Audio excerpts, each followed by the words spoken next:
আমরা যেখানে ইসলামী রাষ্ট্র প্রতিষ্ঠার জন্য আগাচ্ছি, ওনারা রাষ্ট্র ধর্ম ইসলাম অর্থাৎ নামকাওয়াস্তে ইসলাম, ওটাকে ওনারা নাকি মাইনাস করার চেষ্টা করতেছে।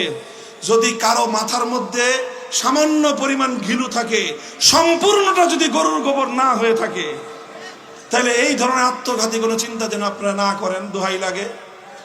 ইসলামের উপরে যদি আঘাত করেন, তাহলে কিন্তু আমরা জুলাই আগস্ট কোনো কিছু আমাদের মনে থাকবে না, কোনো কিছু মনে থাকবে না।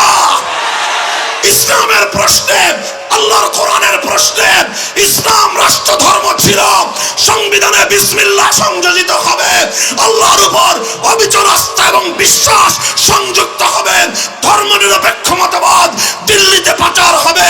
এটাই বাংলার মুসলমানদের চূড়ান্ত কথা, এটাই আমাদের চূড়ান্ত কথা।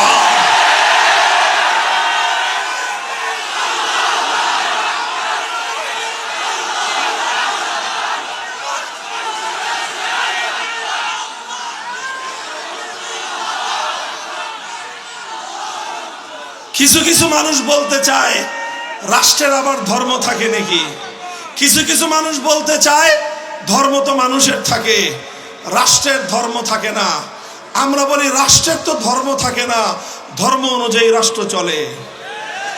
কাজেই ধর্ম অনুযায়ী রাষ্ট্র চালান। সংবিধানে কোরআন সুন্নাহ বিরোধী, ইসলামী শরিয়া বিরোধী কোনো আইন, কোনো নীতিমালা, কোনো বিধিমালা যেন বাংলাদেশে কার্যকর না হতে পারে, এইরকম একটা ধারা সংবিধানে সংযুক্ত করেন।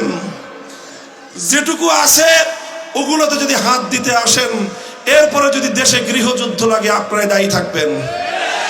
মনে রাখেন, ইসলামের প্রশ্নে জীবনের মায়া আমাদের নাই। ইসলামের প্রশ্নে রক্ত দিতে আমাদের কোনো কার্পণ্য নাই।